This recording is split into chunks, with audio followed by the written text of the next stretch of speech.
Assalamualaikum warahmatullahi wabarakatuh. Salatu wa salamu ala toha Rasulillah. Salatu wa salamu ala Yasin Habibillah. Alhamdulillahi Rabbil Alamin wal aqibatu lil muttaqin fala udwana illa lil zalimin.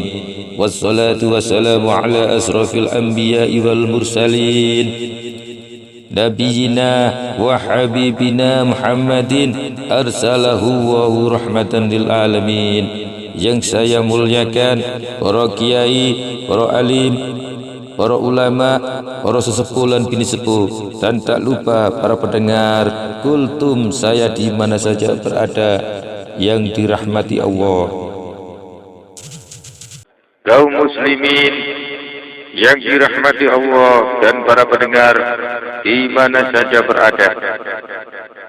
Allah Subhanahu wa taala berfirman dalam surat Al-Anfal ayat 27 28. Ya ayyuhalladzina amanu la takhunu Allah war rasul wa takhunu amanatikum wa antum ta'lamuna wa'lamu annama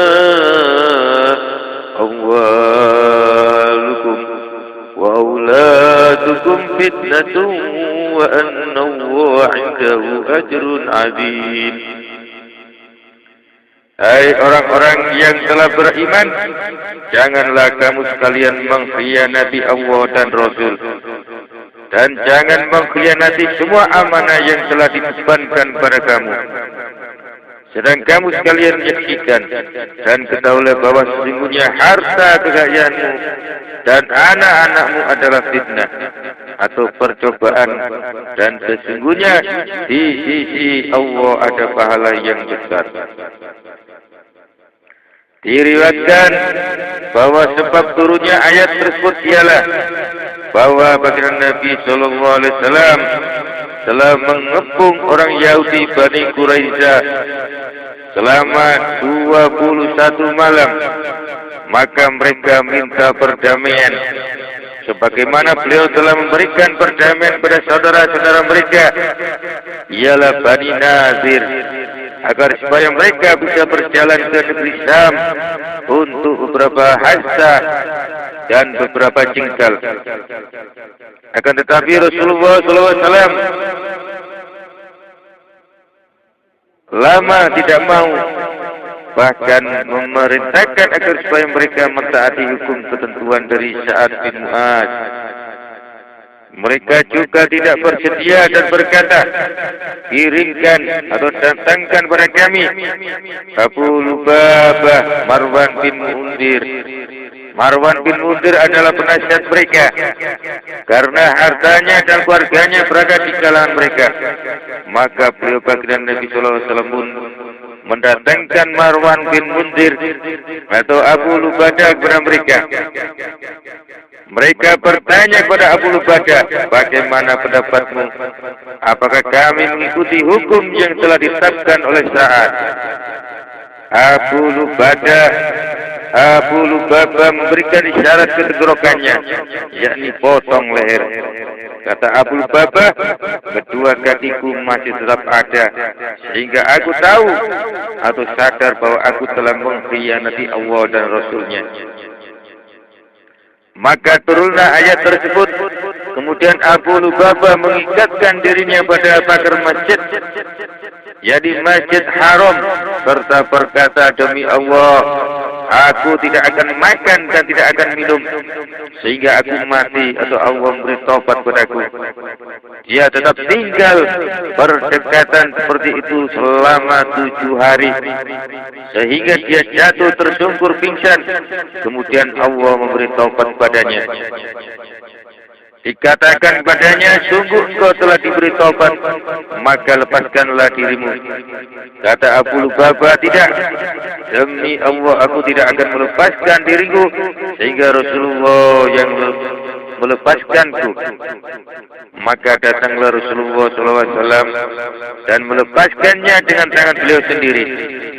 Kata Abu Lubabah, sungguh untuk sempurnanya tobatku, maka aku akan meninggalkan kampung-kaumku di mana aku telah terperosok dalam dosa di kampung itu, dan aku akan terlepas diri dari hartaku. Sabda baginda Nabi SAW, cukuplah sepertiga saja, yakni hendaklah engkau termakan. Ketahuilah sesungguhnya menyia-nyiakan sunnah Rasul itu ialah meninggalkan sunnah itu sendiri.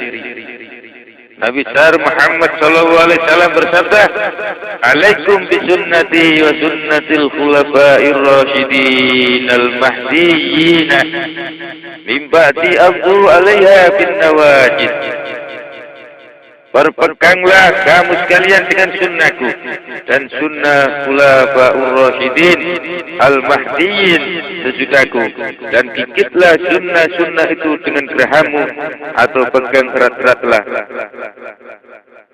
Dan baginda Nabi SAW bersabda, "La ya'ti 'alan nasi zamanun takhluqu sunnati fihi kama yakhluqu thawbu 'alal abdani wa tahdusul bid'ah.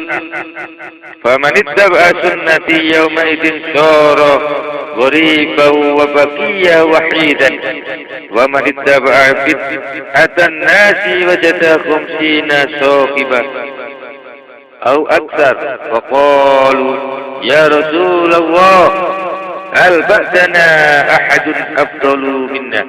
قال فلا. قالوا ويرونك يا رسول الله؟ قال لا. قالوا هل ينزل عليهم الوحي؟ قال لا. قالوا فكيف يكونون فيه؟ قال كالملح في الماء تذوب قلوبهم كما يذوب الملح في الماء.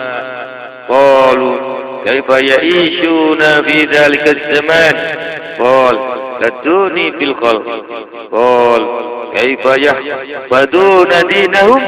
قال كالجمر في اليد وضعه طفيا وإن أمسكه وشره أخرق اليد. Sungguh akan datang kepada manusia suatu zaman di saat mana sunnahku menjadi rusak, sebagaimana rusaknya pakaian pada badan, dan timbullah bid'ah, yakni urusan agama yang tidak dari bagian Nabi SAW. Pada waktu itu barang siapa yang mengikuti sunnahku, dia akan menjadi atau dianggap orang yang aneh, dan dia menjadi sendirian. Dan barang siapa mengikuti bid'ahnya manusia, dia akan mendapatkan 50 kawan atau lebih. Mereka bertanya, apakah mereka melihat engkau wahai Rasulullah? Beliau menjawab tidak. Mereka bertanya lagi, apakah wahyu juga turun kepada mereka? Beliau menjawab tidak. Mereka bertanya lagi, bagaimana mereka pada zaman itu? Bagaimana mereka pada zaman nanti? Beliau menjawab seperti garam di dalam air. Hati mereka luntur, meleleh bagaikan garam yang meleleh hanyut sebagaimana garam meleleh hanyut dalam air. Mereka bertanya pula bagaimana mereka hidup di zaman itu. Beliau menjawab seperti ulat di dalam cokak. Mereka bertanya lagi bagaimana mereka menjaga agamanya. Beliau menjawab seperti bara di dalam tangan. Bila mana diletakkan bara itu mati, dan bila mana dipegang dan diperas atau digenggam, bara itu membakar tangannya. Ambillah tamsil ibarat hai orang-orang yang berakal dengan sabda Rasul, utusan Allah yang menjadi Raja dan Maha Pengampun. Beliau baginda Nabi sallallahu alaihi wasallam bersabda, "Man tamassaka bi sunnati inda fasadi ummati, falahu ajru mi'ati syahidin." Barang siapa berpegang dengan sunnahku ketika umatku dalam kerusakan, maka baginya pahala 100 orang mati syahid. Beliau baginda Nabi sallallahu alaihi wasallam juga bersabda, "Asyaratun mimma alimahunna wa amila bihinna abukum Ibrahim. Khamsun fil ra'si wa khamsun fil jasad. Amma alladhi fil za'ni fil ra'si fasiwaku wal madmadatu wal istinsyaqu wa qassul syaribi wa ifa'u lihya wa amma allati fil jasadi wal hitanu wal istihdadu wa nadkul ibti wa qassul anfar walikulli akbin ibadatun hatta al khitani lizzakar." 10 yang sudah diketahui dan 10 dikerjakan oleh bapakmu Ibrahim. 10 yang sudah diketahui dan 10 sudah dikerjakan oleh bapakmu Ibrahim. 5 di bagian kepala dan 5 di bagian badan. Adapun yang di bagian kepala ialah bersiwak, berkumur, menyemprotkan air dari hidung, memotong kumis dan mencukur jenggot. Dan adapun yang di bagian badan ialah hitan, meruncingkan, mencabut rambut ketiak, memotong kuku, dan tiap-tiap anggota mempunyai ibadahnya sampai dengan hitan bagi laki-laki. Allah berfirman kepada Nabi Adam alaihissalam, "Inni aradtul amanata alaihinna walam yutiqnaha bal anta ahiduha bima fiha." Qala ya Rabbi wa ma fiha? Qala in ahsanta juzita wa in asya'ta uqib. Wa hamalaha Adamu alaihi salatu wassalam. Faqala Allah Ta'ala, in hamalta fa'u'inuka aj'alu li basharika hijaban wa idha khashita an tandura ila ma la yahillu laka waqbid hijaba 'ainayka khawfan min iqabi waj'alu lisanika baban bimisra'ainin wa idha khashita an tatakallama al-fakhsha faqlik baba lisani khawfan min iqabi waj'alu laka udunain wa idha khashita in tastama'al kalam alladhi la yahillu laka istima'uhu waqfat udunaika minal istima'i waj'alu li farjika libasan fa idha khashita in taksifahu fastatir bihi khawfan min iqabi wa kunna yataika anil kharami wa rijlaika anil masyi ila ma la yahillu laka wadkur iqabi. Sungguh telah aku kemukakan, aku tawarkan kepadanya langit, bumi dan gunung-gunung akan suatu amanah dan mereka tidak kuat menerimanya. Maka apakah engkau Adam mau mengambilnya dan menerimanya apa-apa yang ada di dalamnya? Kata Adam, ya Tuhanku, apakah apa-apa yang di dalamnya itu? Firman Allah, bila engkau berbuat baik maka engkau dibalas, dan bila engkau berbuat jahat maka engkau akan disiksa. Maka Adam pun membawa atau menerima amanah itu. Firman Allah Ta'ala, apabila engkau membawa atau menerima amanah itu, maka akan aku tolong, aku jadikan aling-aling untuk penglihatanmu. Maka apabila kamu takut melihat sesuatu yang tidak halal bagimu, pejamkan aling-aling atau kelopak dua matamu karena takut dari siksaku. Aku jadikan pada lisanmu sebuah pintu yang berdaun pintu dua. Maka apabila engkau takut mengatakan sesuatu yang keji, maka tutuplah pintu lisanmu karena takut dari siksaku. Aku jadikan bagimu dua telinga. Maka apabila engkau takut mendengarkan kata-kata yang tidak halal, maka jagalah kedua telingamu dari mendengarkannya. Aku jadikan bagi farjimu akan pakaian penutup. Maka apabila engkau takut terbukanya, hendaklah engkau tutup dengan kain penutup itu, karena takut dari siksaku, dan jikalau kedua tanganmu dari sesuatu yang haram, dan kedua kakimu dari berjalan kepada yang tidak halal bagimu, maka selalu ingat akan siksaku. Semua yang tersebut itu ialah amanah Allah Ta'ala.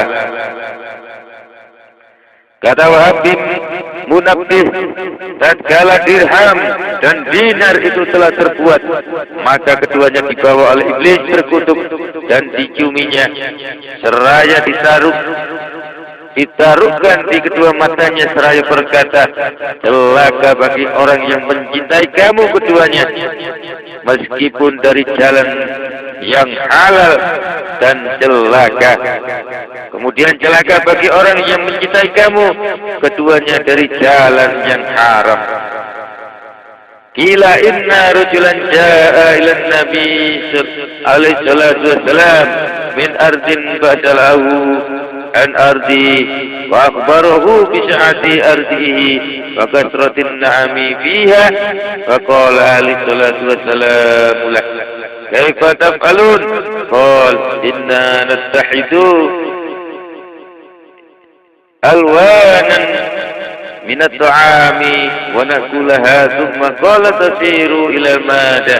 Qala idza ma ta'lamu ya Rasulullah, ya'ni tasiru baulan wa ghaitan.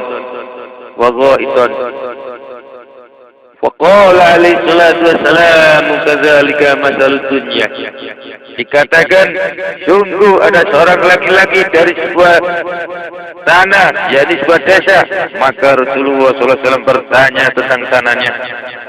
Dia memberitahukan bahwa tanahnya luas, dan di tanahnya itu terdapat banyak binatang ternaknya. Maka baginda Nabi SAW bersabda, bagaimana kamu sekalian berbuat? Dia menjawab, kami membuat bermacam-macam makanan dan memakannya. Kemudian beliau SAW bertanya, makanan itu kemudian menjadi apa? Dia menjawab, menjadi seperti yang engkau ketahui ya Rasulullah, artinya menjadi kencing dan kotoran. Maka beliau alaihi salatu wassalam bersabda, demikian itulah perumpamaan dunia. Telah benar orang yang meriwayatkan dan mengatakan, Allah Ta'ala berfirman di dalam Asra'il Wahyi, yakni beberapa rahasia wahyu. Ya Ahmadu law shallal abdu salata ahli samawati wal ard wa soma hiyama ahli samawati wal ard summa ara fi qalbihi miqdara darratin min hubbid dunya min riyasatiha wa zinatiha la yujawizuni fi dari. Hai Ahmad, kalau sekiranya seorang hamba membaca sholawat sebanyak sholawatnya para penghuni 7 langit dan bumi, dan berpuasa seperti puasa mereka, kemudian aku melihat di hatinya seberat atom dari cintanya terhadap dunia, dan menguasainya serta perhiasannya, maka dia tidak akan dekat kepadaku di kampung akhiratku. Kata Abdullah bin Amr bin As, awwalu ma khalaqallahu ta'ala min al-insani farjuhu wa qala hati amanatun istawda'tukuma farju amanatu warrijlu amanatu wal yadu amanatu wal lisanu ummatu wal ainu amanatu wal udunu amanah wala imanal liman la amanata lah فعرض الله هذه الأمانة على أغيان السماوات والأرض والجبال لقوله تعالى إن عرضنا الأمانة على السماوات والأرض والجبال قال لهن أتحملنا هذه بما فيها قلنا وما فيها قال إن أكسنتن شوجيتن وإن أسيتن أوكدتن قلنا يا ربي نحن مسخرات لأمرك لا نريد ثوابا ولا عقابا قلنا ذلك خوفا وخشية وتعظيما لدين الله ألا يقيمناه لا مخالفة لأمره فأبينا أن يحملنها وأشفقنا منها وحملها الإنسان إنه كان ظلوما جهولا. Bagaikan badan manusia yang pertama-tama diciptakan oleh Allah Ta'ala ialah farjinya, dan dia Allah berfirman, ini adalah suatu amanah yang aku titipkan kepadamu, maka farji adalah amanah. Kaki, tangan, lisan, mata, dan telinga semuanya adalah amanah, dan tidaklah iman itu sempurna bagi orang yang tidak beramanah atau tidak bisa menjaga amanah. Allah Ta'ala telah menawarkan amanah ini kepada 7 langit, kepada bumi, kepada gunung-gunung dengan firman-Nya, sungguh kami telah menawarkan amanah kepada 7 langit, bumi, dan kepada gunung-gunung. Firman-Nya kepada mereka, apakah kamu bersedia membawa amanah ini beserta apa-apa yang ada di dalamnya? Mereka bertanya, apakah yang di dalam amanah itu? Dia berfirman, apakah kamu berbuat baik akan dibalas, dan apabila kamu berbuat jahat akan disiksa. Mereka menjawab, wahai Tuhanku, kami adalah para makhluk yang tunduk pada perintah Engkau dengan tidak mengharapkan pahala dan tidak mengendaki siksa. Mereka mengatakan yang demikian itu hanya karena takut dan mengagungkan agama Allah.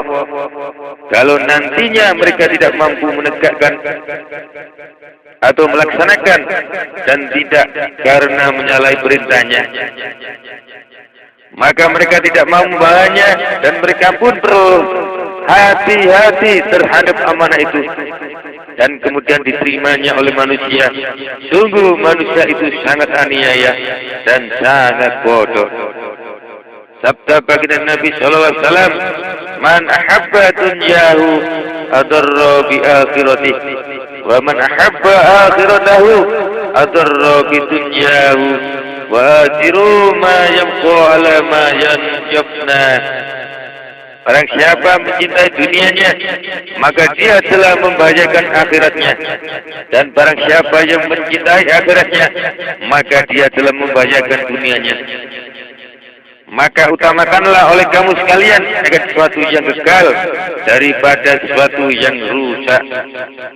Wa ruwiya annahu alaihi salatu wassalam jalasa yawmain yuhaddisu ashabahu fabaqau ghaira Usamah bin Zaid faqal asku ilaika ya Rasulullah qaswata qalbi. Wa alaihi salatu wassalam yadahu ala sadrihi thumma qala akhruj ya aduwallahi wa baka.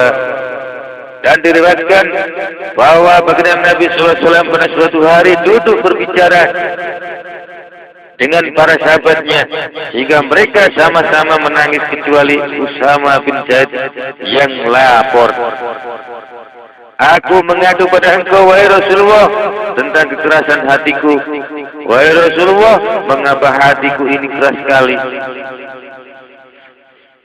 Beliau alaihi salatu wassalam meletakkan tangannya di atas dada Usamah bin Zaid, kemudian bersabda, keluarlah engkau, hai musuh Allah. Maka dia menangis. Kemudian beliau baginda Nabi SAW bersabda, jumudul aini min qaswatil qalbi, wa qaswatul qalbi min kasratil dunub, wa kasratul dunubi min isyanil maut. Wa nisyanul mauti min tulil amal. Wa tulul amali min hubbid dunya. Wa hubbud dunya ra'syul kulli khati'ah. Kebekuan atau kekeringan air mata itu dari kerasnya hati. Kekerasan hati itu dari sebab banyak dosa. Banyak dosa itu dari sebab lupa mati. Lupa mati itu dari sebab banyaknya lamunan cinta kepada dunia. Dan cinta dunia itu bersumber dari segala kesalahan atau dosa. Diriwayatkan bahwa Fudail bin Iyad berkata, kejahatan itu telah diciptakan seluruhnya di rumah seorang, sedang kuncinya adalah cinta dunia, dan kebaikan pun telah diciptakannya di rumah seseorang, dan kuncinya adalah zuhud, yakni meninggalkan urusan dunia. Maka seharusnya engkau meninggalkan dunia sehingga engkau bisa memperoleh beberapa derajat yang tinggi. Kaum muslimin yang dirahmati Allah dan para pendengar di mana saja berada, demikian jelas apa yang bisa saya sampaikan. Mudah-mudahan ada guna manfaatnya. Ihdinas siratal mustaqim. Lillahi taufiq wal hidayah war ridha wal inayah. Wassalamu alaikum warahmatullahi wabarakatuh.